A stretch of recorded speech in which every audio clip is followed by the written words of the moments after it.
I can still feel the sweat on my skin, the remnants of our last encounter clinging to me like a second layer. My body hums with the aftermath, every nerve alive, electrified by the thrill of it all. I shouldn't be here, tangled in the sheets of a cheap motel room with a man who isn't my husband. But here I am, letting my hands trace the hard lines of his body, savoring the heat of his skin against mine. It's not love, not even close.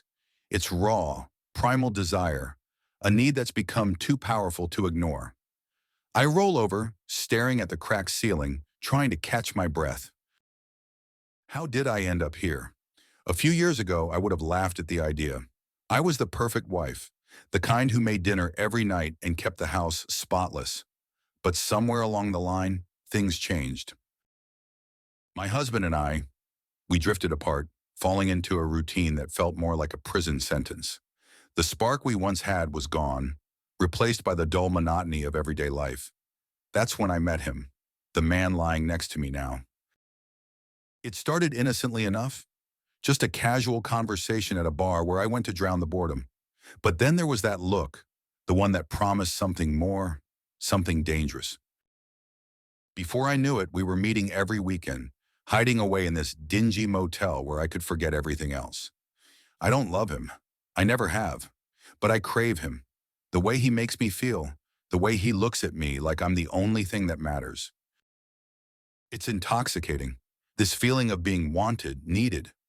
It's why I keep coming back, even though I know it's a disaster waiting to happen. I glance at the clock. It's late, and I should be getting home. My husband will be waiting, expecting me to walk through the door with some lame excuse about where I've been. He never questions, never pushes too hard. Maybe that's part of the problem. He's too trusting, too predictable. I gather my clothes, slipping them on slowly, savoring the last few moments before reality crashes back in. As I step out into the cool night air, I can still feel his hands on me, the ghost of our time together lingering like a shadow. But by the time I pull into the driveway, it's gone, replaced by the familiar dread of returning to my real life. I unlock the door and step inside, expecting the usual silence. Instead, I'm met with a voice, sharp and unexpected. "Bitch, here are your divorce papers." I look up, my heart hammering in my chest, and there she is, my affair partner's wife, standing in my living room with a smug smile and a package in her hands. Everything I thought was secure begins to unravel right in front of me. I stand frozen, staring at her, my mind scrambling to make sense of what she just said. The package in her hand feels like a ticking bomb. My heart pounds in my chest, a mixture of fear and confusion. My affair was supposed to be a secret, buried deep beneath the surface of my everyday life. But now, it's all coming undone. She thrusts the package into my hands, her eyes blazing with a mix of triumph and fury. "Open it," she says, her voice cutting through the silence like a knife. My hands tremble as I tear at the envelope. Inside there are photos, dozens of them. Photos of me and him, in our usual motel room, at restaurants, even leaving his car. Every secret rendezvous documented, every illicit touch captured. My stomach churns as I flip through them, a cold sweat breaking out on my skin. There's a note, too, written in my husband's familiar handwriting. "I know everything." That's all it says, but those three words are enough to send me spiraling into panic. How long has he known? How much does he know? My mind races, trying to piece it together. He must have been following me, or hired someone to do it. The thought sends a chill down my spine. He's been watching, waiting, and I never had a clue. The woman, still standing in my living room, crosses her arms and smirks. "He's not the man you think he is," she says, her voice dripping with satisfaction. "He's been planning this for years. You should have been more careful." I want to scream at her, to demand answers, but the words stick in my throat. Instead, I just stand there, clutching the damning evidence in my hands, feeling my world collapse around me. I try to speak, but all that comes out is a hoarse whisper. "Why? Why?" she repeats, as if the question is absurd. "Because he's a monster." And now he's going to destroy you, just like he destroyed me. The air is thick with tension, the room spinning around me. I feel trapped, cornered, with no way out. My husband is out there, somewhere pulling the strings, and I'm helpless to stop him. I try to call him, my fingers fumbling with the phone, but there's no answer. Every ring feels like another nail in the coffin, sealing my fate. Panic grips me as I realize the full extent of what's happening. This isn't just about our marriage falling apart. He's planning to ruin me, to take everything, our home, our life, our future. And the worst part is, he's probably already set everything in motion. I stumble to the couch, my legs suddenly too weak to hold me up. The room feels too small, too suffocating as the walls close in. My mind races, trying to figure out what to do, how to stop this, but there's no clear answer. I'm caught in a web of my own making, and every move I make only seems to tighten the strands around me. The woman watches me with a cold, detached amusement. He's always been good at this, she says almost to herself. Manipulating, controlling. You never stood a chance. I can barely hear her over the pounding in my ears. My thoughts are a jumbled mess, swirling around the images of those photos, the cold finality of the note. How could I have been so blind? How did I let it get this far? But there's no time for regret now. I need to act, to do something before it's too late.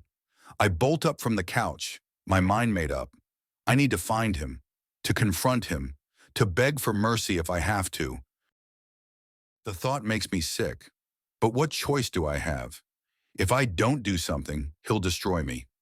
I storm past her, out the door, into the night. The cool air hits my face, but it does nothing to calm the storm inside me. I drive, my hands gripping the steering wheel so hard my knuckles turn white. My mind is a blur of fear and desperation as I make my way to the only place I can think of. Our home. The house is dark when I pull up, the silence almost mocking. I push through the front door, calling out his name, but there's no answer. The emptiness echoes through the rooms as I search, growing more frantic with each passing second. He's not here. He's gone, and I have no idea where to find him. I sink down onto the floor of our bedroom, the panic setting in again. Where could he be? What is he planning? My mind conjures up 100 different scenarios, each one worse than the last. But one thing is clear. This is far from over. I spend the night in that room, waiting for something, anything, but the hours tick by with no sign of him. When morning comes, I'm exhausted, my nerves frayed to the breaking point. I can't keep this up. I need to find him, to end this before it goes any further. I start by calling everyone I know, his friends, his family, anyone who might have seen him. But it's like he's vanished off the face of the earth. No one has heard from him. No one knows where he is. The more dead ends I hit, the more desperate I become. Days pass in a blur, each one more torturous than the last. The woman's words echo in my head, taunting me as I try to figure out his next move. I barely sleep, barely eat, my mind consumed with the fear of what's to come. Every noise, every shadow sends my heart racing. I'm living in a state of constant terror, waiting for the other shoe to drop. And then it happens. I come home one evening to find an envelope slipped under the door. My hands shake as I open it, my stomach dropping as I read the contents. It's a legal notice. He's filed for divorce, citing infidelity, and he's going for everything. The house, the savings, even custody of our children. My worst nightmare is coming true, and there's nothing I can do to stop it. The days that follow are a blur of meetings with lawyers, frantic phone calls, and sleepless nights. I try to fight back, to protect what little I have left, but it feels like I'm losing at every turn. He's always one step ahead, always outmaneuvering me. I'm caught in a game I can't win, and he knows it. But it's not just the divorce. As the days go by, other things start to unravel. Friends I thought I could trust turn against me. Business deals fall through. My reputation, once solid, begins to crumble as rumors spread. It's like he's poisoned every aspect of my life, and there's no escaping the fallout. I reach out to my affair partner, desperate for some kind of support, but he's no help. He's more concerned with his own problems, his own marriage falling apart. He's distant, cold, and I realized too late that I was nothing more than a convenient distraction for him. I'm on my own in this, with no one to turn to. The more I dig, the more I realize just how deep my husband's revenge goes. He's been planning this for years, carefully laying the groundwork, and now he's watching it all come to fruition. The thought terrifies me. He's not just trying to end our marriage, he's trying to destroy me, to wipe me off the map. I can feel the walls closing in, the noose tightening around my neck. Every day is a struggle to keep my head above water, to fight back against the tide that's threatening to pull me under. But it's like I'm swimming against a current, and no matter how hard I try, I can't make any headway. And then one night I find something, a clue, a tiny thread that might just unravel his entire plan. It's a document hidden away in his office, something he must have forgotten to destroy. It's proof of something, something illegal, something that could ruin him if it ever came to light. It's a slim chance, but it's all I have. I clutch it to my chest, the first glimmer of hope I've felt in weeks. If I can use this, if I can find a way to turn the tables, maybe I can survive this after all. Maybe I can fight back and win. But even as I hold on to that hope, I know the danger isn't over. This is just the beginning of a new battle, one that will push me to my limits. I can't afford to slip up, not now, not when everything is on the line. I have to be smarter, faster, more ruthless than I've ever been. Because if I'm not, he'll destroy me completely, and there will be nothing left but the ashes of the life I once had. I know I need help, but the moment I step into my affair partner's house, I realize just how alone I am. The house is dark, the air heavy with the scent of stale beer, and something sour I can't quite place. He's sitting in the living room, slumped on the couch, staring blankly at the TV.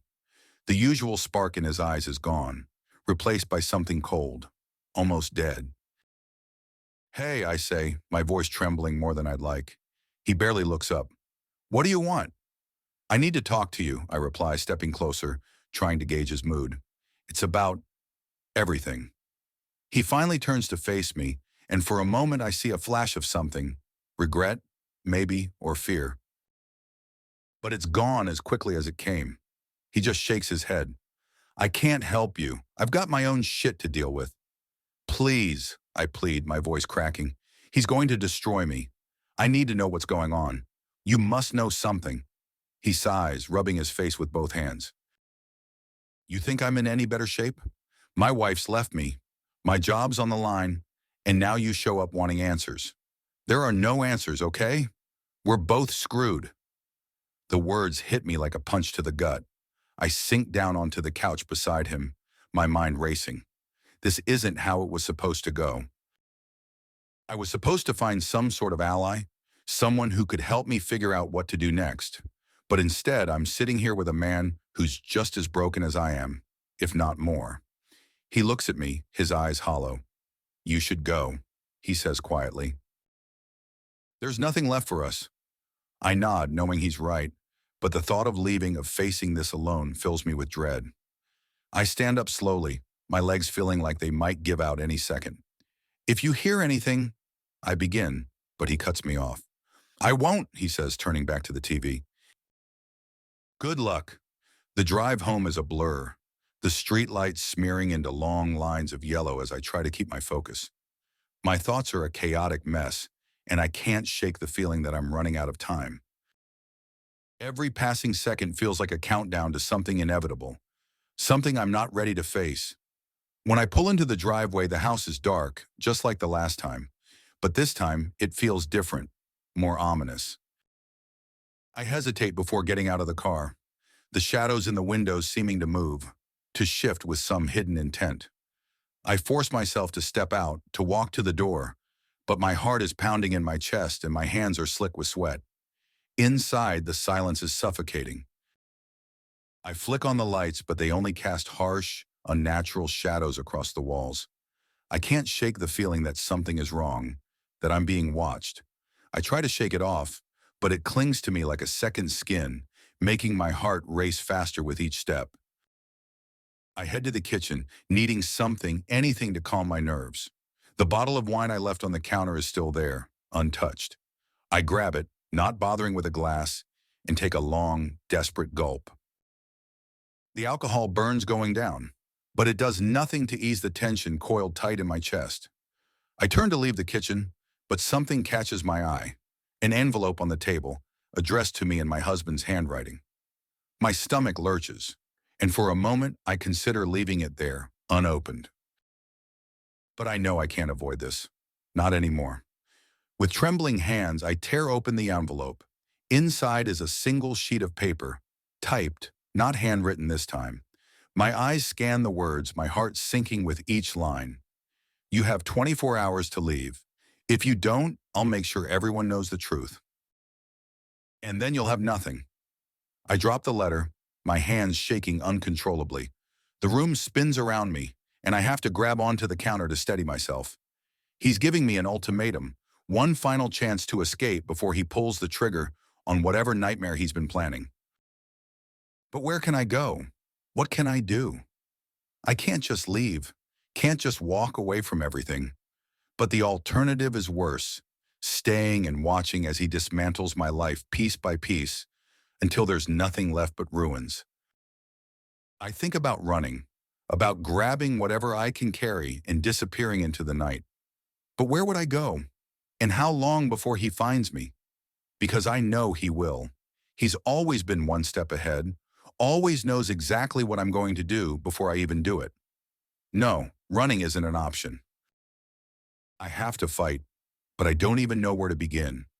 My thoughts keep circling back to that document I found, the one piece of leverage I might have. But what if it's not enough? What if it's just another trap, another way for him to pull me in deeper? The wine isn't helping. I can feel the edges of panic creeping in, threatening to consume me. I need to clear my head to think this through, but the fear is too much, too overwhelming. I'm spiraling, and there's no one here to pull me back. I stumble into the living room, collapsing onto the couch, the letter still clutched in my hand. I stare at it, the words blurring together as tears fill my eyes. How did it come to this? How did I let things get so out of control? I think about my husband, about the man I thought I knew. How could he be capable of something like this? But then I remember all the little things, all the moments that should have been red flags but weren't. The way he'd watch me, too closely sometimes. The way he'd smile, but it never quite reached his eyes. The way he always seemed to know more than he should. And now he's using everything he knows to destroy me. I don't sleep that night. I can't. Every sound, every creak of the house makes my heart race, makes the panic rise up until I can barely breathe. I sit there clutching the letter, waiting for something to happen, but nothing does. When morning comes, I'm exhausted, my nerves frayed to the breaking point. I can't keep doing this. I have to make a decision, have to figure out a way out of this mess. But every option seems worse than the last, and the clock is ticking. I think about the document again, about what it could mean. If I can use it, if I can find a way to turn the tables, maybe I can survive this. Maybe I can stop him before he destroys everything. But I need help, and I don't know who to trust anymore. I make a list of everyone I know, everyone who might be able to help. But as I go through it, I realize just how isolated I am. The people I thought were my friends have all distanced themselves, either out of fear or loyalty to my husband. I'm on my own in this, and it's a terrifying realization. But I can't give up. Not now. Not when everything is on the line. I have to be smarter, more ruthless than I've ever been. I have to use every resource, every bit of leverage I have, because if I don't, he'll destroy me completely. I start making calls, reaching out to anyone who might have information, who might be able to help me understand what's really going on. But it's like trying to grasp at smoke. Everyone is either too afraid or too loyal to talk. The few who do answer my calls are vague, evasive, like they're afraid of being caught in the crossfire. But I do learn one thing. My husband has allies, people who are helping him behind the scenes, people who were once my friends. The realization is like a knife to the gut. He's been building this network for years, quietly turning people against me, and I never saw it coming. The walls are closing in, and I feel more isolated than ever. But I can't stop now. I can't afford to. I have to keep pushing, keep digging, until I find something, anything, that can give me the upper hand. The days blur together as I search for answers, as I try to stay one step ahead of the clock. But it feels like I'm running out of time, like every second brings me closer to the edge of the cliff. I'm exhausted, both physically and mentally, but I can't let myself stop. I can't let him win. And then finally I find something. A name, buried deep in the list of contacts on my husband's phone. It's someone I recognize, someone I haven't spoken to in years. But it's a start. It's a thread I can pull on, and I pray it's the one that will unravel everything. I sit in my car outside the office building, my hands gripping the steering wheel so tightly that my knuckles turn white. The name on the document echoes in my mind. Samuel Garrison. I haven't thought about him in years, but now he might be my last hope. Samuel was once close to my husband, an old college friend who drifted away after a falling out. I never knew the details, but if anyone knows my husband's secrets, it's him. I force myself to take a deep breath, trying to calm the storm inside me. The building looms above, its glass windows reflecting the gray sky. I don't want to be here, don't want to drag someone else into this mess, but I have no choice. If I don't fight back now, I'll lose everything.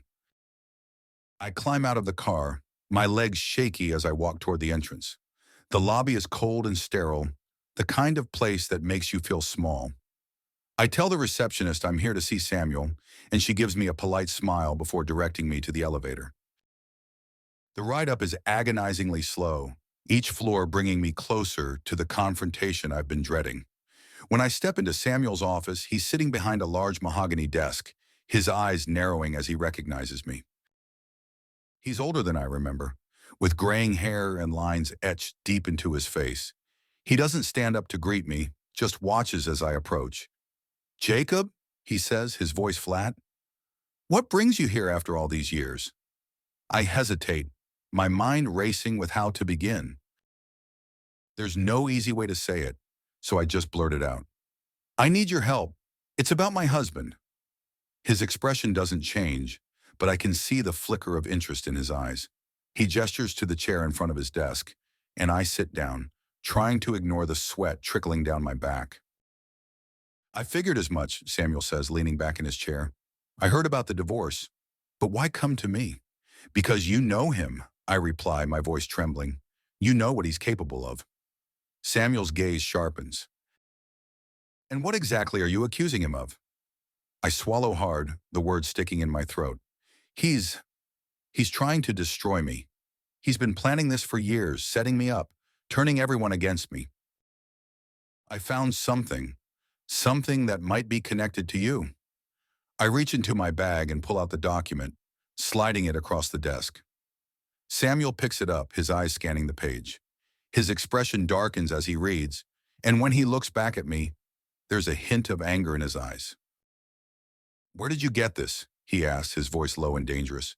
"It was hidden in his office," I explain, my heart pounding. "I don't know what it means, but I thought maybe you could help me understand."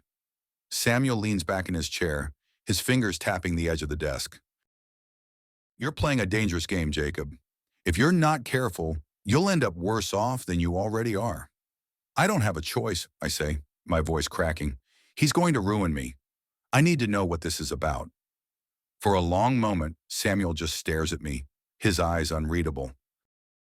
Then he sighs, rubbing a hand over his face. "All right," he says finally. "I'll help you. But you need to understand that this won't be easy. Your husband is a smart man, and he doesn't make mistakes." I nod, relief flooding through me. "Thank you." I don't know what else to do. Samuel stands up, walking over to a cabinet in the corner of the room. He pulls out a file, thick with documents, and drops it on the desk in front of me. This is everything I have on him. It's not much, but it might give you a starting point. Just be careful, Jacob. If he finds out what you're doing, he doesn't finish the sentence, but the implication is clear. I nod, my throat tight. I'll be careful. As I leave Samuel's office, the file clutched in my hands, I feel a glimmer of hope for the first time in weeks. Maybe I can turn this around. Maybe I can finally get the upper hand. But as I drive home, that hope is quickly overshadowed by fear. The more I think about it, the more I realize how dangerous this is. My husband has been ahead of me every step of the way, and if I'm not careful, he'll crush me before I even have a chance to fight back.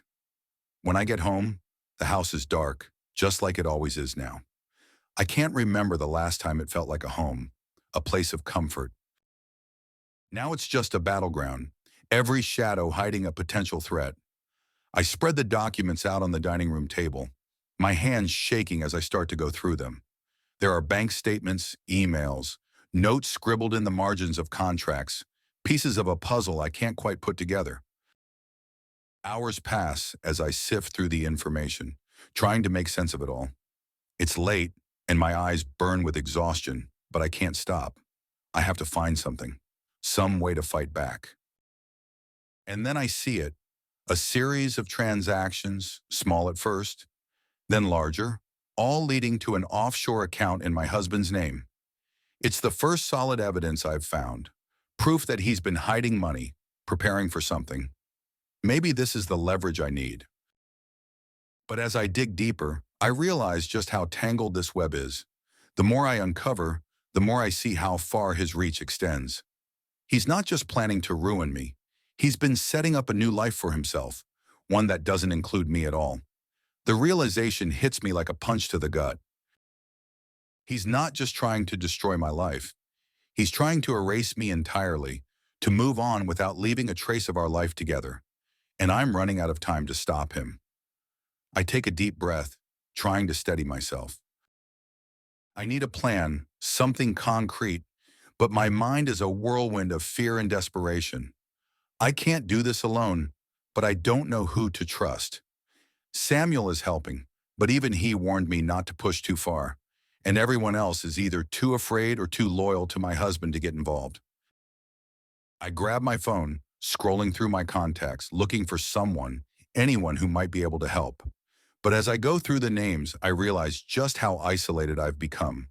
There's no one left to turn to, no one who isn't somehow tied to my husband. But then I see a name, one I hadn't considered before, a lawyer I met years ago, someone outside of my usual circle. I don't know if he can help, but he's my best shot. I dial the number, my hands trembling as I wait for him to pick up. When he does, I explain everything in a rush, my words tumbling over each other in my desperation to make him understand. There's a long pause on the other end, and for a moment, I think he's going to hang up. But then he speaks, his voice calm, measured. "I can help you," he says. "But you need to be prepared for what comes next. This won't be easy, and it won't be quick. But if you're willing to fight, I'll be with you every step of the way." Relief floods through me, but it's quickly followed by a wave of dread. This is it, the final confrontation. I'm stepping into a battle that will either save me or destroy me completely.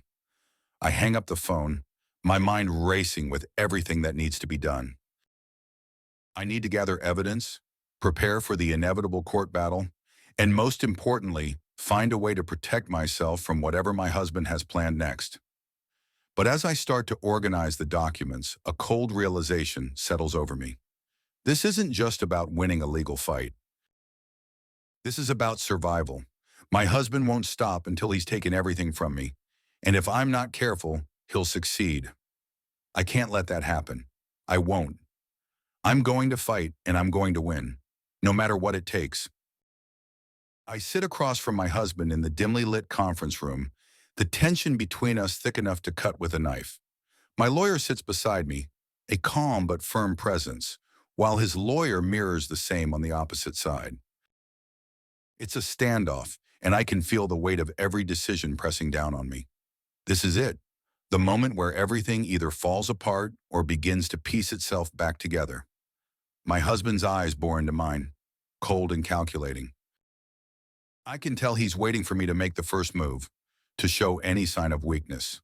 But I won't give him the satisfaction. I've spent too many sleepless nights preparing for this, poring over every document, every piece of evidence, until I could recite the details in my sleep. My lawyer clears his throat, breaking the silence. "We're here to discuss a resolution," he begins, his voice steady. "It's in both parties' best interest to avoid further escalation." My husband's lawyer leans forward, his gaze shifting to me. "My client is willing to negotiate, but certain conditions must be met." I know what those conditions are without him saying a word. My husband wants to walk away with everything. The house, the money, even the children. He's banking on me being too afraid to fight, too worn down by the relentless pressure he's been applying. But he doesn't know what I found. The one piece of leverage that could turn this whole situation on its head. I take a deep breath, forcing myself to stay calm. "I'm willing to negotiate," I say, my voice firmer than I expected. "But I have some conditions of my own." My husband's eyes narrow slightly, a flicker of surprise passing through them. He didn't expect this. He thought I'd come here to beg, to plead for mercy. But I'm done playing the victim. "I want joint custody," I continue, my gaze locked on his. "And I want a fair division of assets." He scoffs, leaning back in his chair. "You're in no position to make demands." "Actually," I say, sliding a folder across the table, "I think I am." His lawyer grabs the folder, flipping it open. As he reads through the documents, I watch my husband's face carefully. There's a moment, just a flicker, where his confidence falters, and I know I've hit the mark. "What is this?" he asks, his voice tight. "It's proof," I reply, keeping my voice steady. "Proof that you've been hiding assets, funneling money into offshore accounts. If you want to play hardball, I'm ready, but I'm offering you a chance to settle this amicably." My husband's lawyer leans in, whispering something in his ear. I can see the wheels turning in his head, weighing his options. He knows I have him cornered, that this could blow up in his face if he's not careful. "You think you're so clever," he finally says, his voice dripping with contempt. "But you're just delaying the inevitable." "Maybe," I admit. "But I'm not going down without a fight." The room falls silent again, the tension thick and suffocating. My husband's lawyer continues to study the documents, his expression unreadable. I can feel my heart pounding in my chest, the adrenaline coursing through me. This is the moment that will decide everything, and I can't afford to falter. Finally, after what feels like an eternity, my husband nods to his lawyer. "Fine," he says, his voice flat. "We'll negotiate." Relief floods through me, but I don't let it show. I can't afford to show any sign of weakness, not now. This is just the first step, and there's still a long way to go. The next few hours are a blur of negotiations, each side pushing and pulling, trying to gain the upper hand. It's exhausting, mentally and emotionally, but I keep my focus, refusing to let my guard down. Every word, every gesture is calculated, designed to get me what I need while giving up as little as possible. By the time we finally reach an agreement, I'm drained. But there's a sense of victory, a small, quiet triumph that I managed to hold my ground. My husband agrees to joint custody, a fair division of assets, and most importantly, he agrees to keep our dirty laundry out of the public eye. It's not everything I wanted, but it's more than I expected. As we leave the conference room, my lawyer pulls me aside. "You did well in there," he says, his voice low, "but be careful, this isn't over yet." I nod, understanding the unspoken warning. My husband is many things, but he's not a man who lets go easily. I know he's not done with me, not by a long shot. The drive home is quiet, the streets empty as night falls. I replay the events of the day in my mind, the conversations, the looks exchanged across the table. I've won a small victory, but I know the real battle is just beginning. When I walk into the house, it's dark and silent, just like every other night.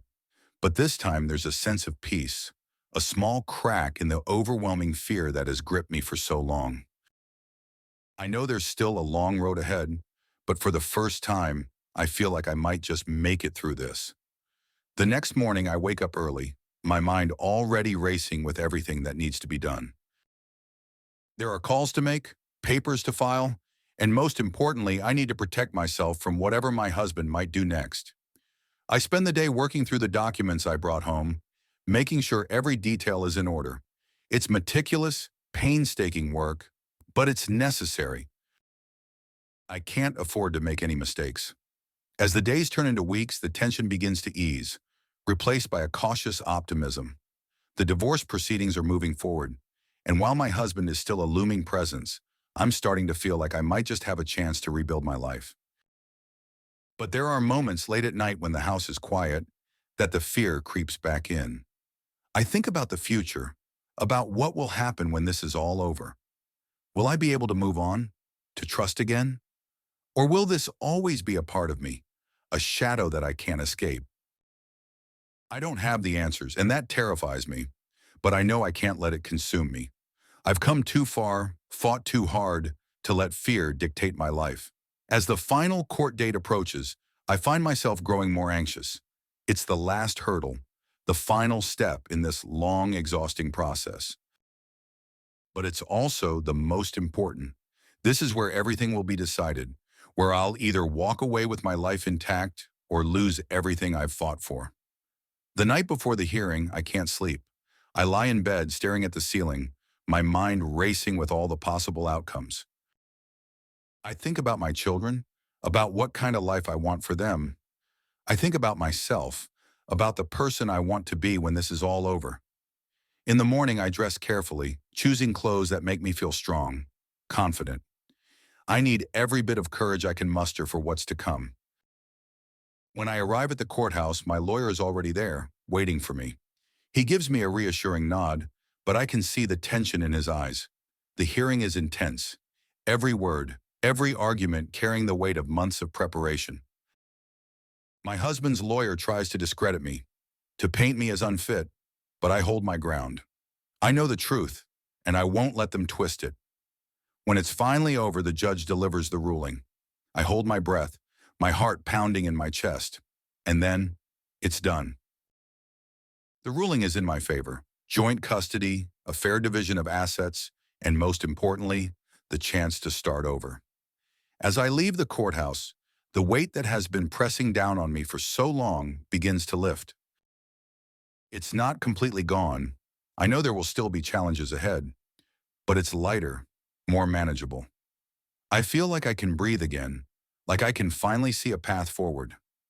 The fallout from the affair and the battle with my husband has left scars, deep ones that will take time to heal. My reputation is damaged, my relationship strained, but I've managed to salvage enough to start rebuilding. I begin the process of restoring my life, one small step at a time. It's not easy, and there are days when the past feels too heavy to carry. But I remind myself that I've survived the worst, and I'm still standing. As I move forward, I find a new understanding of trust, of how fragile it is, and how easily it can be broken. But I also learn that it can be rebuilt, slowly, carefully, piece by piece. And while it may never be the same as it was before, it can still be strong, still be worth fighting for. In the end, I realize that this journey has changed me in ways I never expected. I'm not the same person I was when this all began, and I'm not sure if I'll ever be that person again. But I'm learning to be okay with that, to embrace the new me with all my flaws and scars. I look toward the future with a cautious hope, knowing that there will be new challenges, new battles to fight. But I also know that I'm stronger now, more resilient, more capable of facing whatever I sit alone in the quiet of my bedroom, the shadows of the evening creeping in as I reflect on everything that has happened. The divorce is finalized. The legal battles, the negotiations, the tense courtrooms, they're all behind me now. But the scars remain, etched deep into my soul. I thought the end of this process would bring relief, a sense of closure, but instead, I'm left with an emptiness I didn't expect. I stare at my reflection in the mirror, searching for the person I used to be, the confident, composed woman who had it all together. But she's gone, replaced by someone I barely recognize. My eyes are darker, haunted by the memories of the last year, the betrayal, the lies, the endless nights of fear and anxiety. I've changed, and I don't know if I can ever go back. The house is silent, my children with my husband for the weekend. It's just me, alone with my thoughts. I've avoided this moment, kept myself busy to drown out the noise in my head, but now there's no escape. I have to face it, face myself and what I've done. I walk to the window looking out at the street below. The world goes on, oblivious to the turmoil inside me. I've built a wall around my pain, a barrier to keep the world from seeing how broken I really am. But it's time to tear it down, to confront the mess I've made of my life. I sink onto the bed, my thoughts a tangled mess. The affair, the divorce, the destruction of my marriage, these are all things I have to own, things I can't hide from anymore. My actions set this in motion, and now I have to deal with the consequences. I close my eyes, taking a deep breath as I try to sort through the chaos. I need to find a way to move forward, to rebuild. But where do I start? The idea of starting over is terrifying, but it's the only option I have. I can't live in the past, can't let it define me any longer. I think back to the confrontation with my husband, the final showdown that ended it all. The memory is vivid, every detail burned into my mind. The anger in his eyes, the venom in his voice as he hurled accusations at me. It was the culmination of years of resentment, of a marriage that had been crumbling for a long time. But it wasn't just his anger that stuck with me. It was the realization that I had played a part in this, that I wasn't blameless. I had allowed the distance between us to grow, had sought solace in someone else instead of facing the problems in our marriage. I betrayed him, and in doing so, I betrayed myself.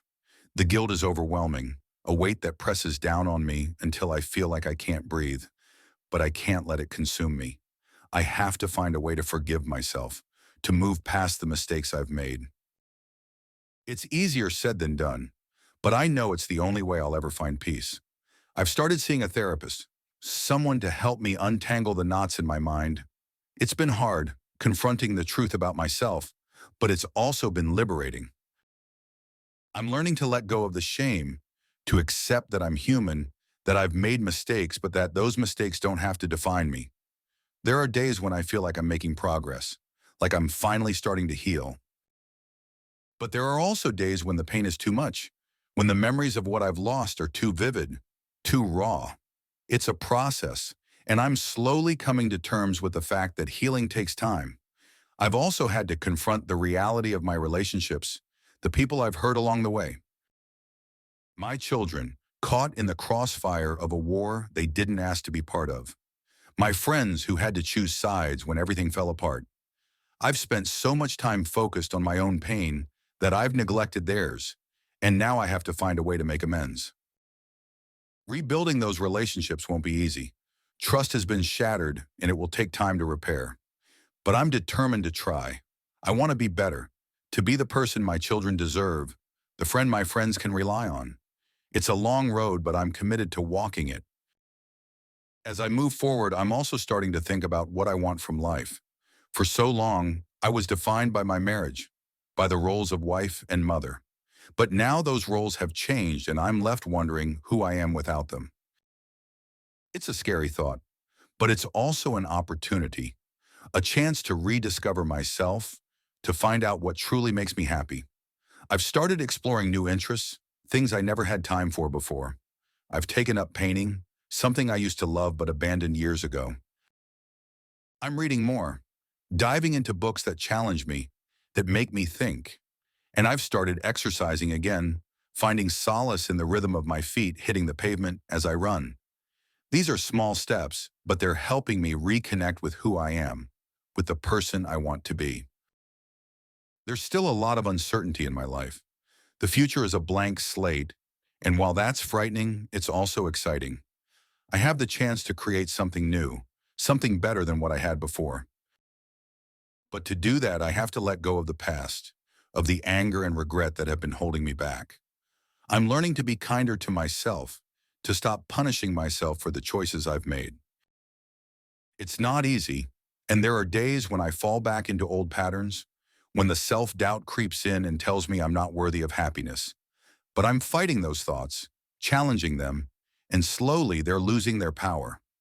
I've also had to confront my fears about being alone. For so long, I was afraid of what it would mean to be by myself, to face the world without the safety net of my marriage. But I'm discovering that being alone doesn't have to mean being lonely. I'm finding strength in my own company, learning to appreciate the quiet moments, the time I have to reflect and grow. There's still a part of me that longs for connection, for someone to share my life with, but I'm not rushing into anything. I need to be whole on my own before I can be with someone else. And that's a lesson I'm still learning. It's a process of rebuilding, of rediscovering who I am and what I want, and it's going to take time. As the days turn into weeks and the weeks into months, I'm starting to see glimpses of the person I want to be. She's not perfect, far from it, but she's resilient, stronger than she ever thought she could be. She's someone who's been through hell and come out the other side, scarred but still standing. And that's enough for now. I know there will be more challenges ahead, more obstacles to overcome, but I'm not afraid anymore. I've faced the worst and I've survived. I'm ready to face whatever comes next, to take on the future with open eyes and an open heart. The journey isn't over, not by a long shot. There are still wounds that need to heal, relationships that need to be mended. But I'm moving forward, one step at a time, and that's all I can ask of myself. I'm learning to forgive myself, to accept that I'm human, flawed but capable of growth. I'm learning to let go of the past, to stop letting it define me. And I'm learning to embrace the uncertainty of the future, to see it not as something to fear, but as something full of possibility. As I stand at the threshold of this new phase of my life, I feel a sense of calm that I haven't felt in a long time. The road ahead is still uncertain, but I'm no longer paralyzed by that uncertainty. I'm ready to move forward, to leave the past behind and carry its lessons with me. It's not going to be easy, and there will be setbacks, but I'm determined to keep going. I'm determined to create a life that's worth living, a life that's truly mine. And as I take that first tentative step into the future, I know that I'm finally on the right path. I stand at the edge of the water, the waves lapping gently at my feet as the sun sets, painting the sky with hues of orange and pink. The beach is almost deserted, just a few distant figures walking along the shoreline. This place, once a sanctuary for my thoughts, now feels different, like a threshold between the life I had and the one I'm about to build. I've spent so much time looking back, picking through the wreckage of my past, trying to make sense of everything that happened. But now as the sun dips below the horizon, I realize it's time to stop. The past is a place I can't change, a place that no longer serves me. I need to let it go, to leave it behind as I step into whatever comes next. The divorce, the affair, the battles, they've left scars, deep ones that will take time to heal. But those scars are also reminders of my strength, of the resilience I didn't know I had until I was forced to find it. I've learned to forgive myself, to accept that I made mistakes, and to move forward with the lessons those mistakes have taught me. I think back to the final confrontation with my husband, the moment when everything came to a head. It was brutal, a raw, emotional reckoning that left both of us shattered. But it was also necessary, a catharsis that allowed me to finally break free from the hold he had over me. In that moment, I realized that I was done being a victim, done letting fear dictate my life. I was ready to fight, not just for myself, but for my future. That fight wasn't easy. It took everything I had to stand my ground, to push back against the tidal wave of destruction he unleashed. But I did it. I negotiated a truce, a settlement that allowed me to walk away with my dignity intact. It wasn't a perfect resolution, but it was enough. Enough to give me a foundation to start rebuilding, to begin the long process of healing. In the weeks that followed, I focused on putting the pieces of my life back together. It was slow, painstaking work, but it was also empowering. I reconnected with friends, mended relationships that had been strained by the chaos of the past year. I threw myself into new projects, rediscovering passions that had been buried under the weight of my marriage. And most importantly, I learned to trust myself again. Trust, such a simple word, but one that had been shattered into 1,000 pieces. It took time to gather those pieces, to fit them back together into something that resembled wholeness. But I did it. I learned to trust my instincts, to believe in my own strength, and to know that I was capable of building a life that was mine and mine alone. As I look out at the water, I feel a sense of peace that I haven't felt in a long time. It's not the same as before. It's deeper, more rooted in the knowledge that I've survived something that could have destroyed me. I'm not the same person I was before this all began, but I'm okay with that. I've grown, I've changed, and I've come to appreciate the person I've become. The future is still uncertain, and that's okay. I don't need to have all the answers right now. I'm learning to live in the moment, to take things one day at a time. There will be new challenges, new battles to fight, but I'm not afraid anymore. I know that I have the strength to face whatever comes my way. There's a part of me that still longs for connection, for the kind of love that can heal old wounds and build something new. But I'm not rushing into anything.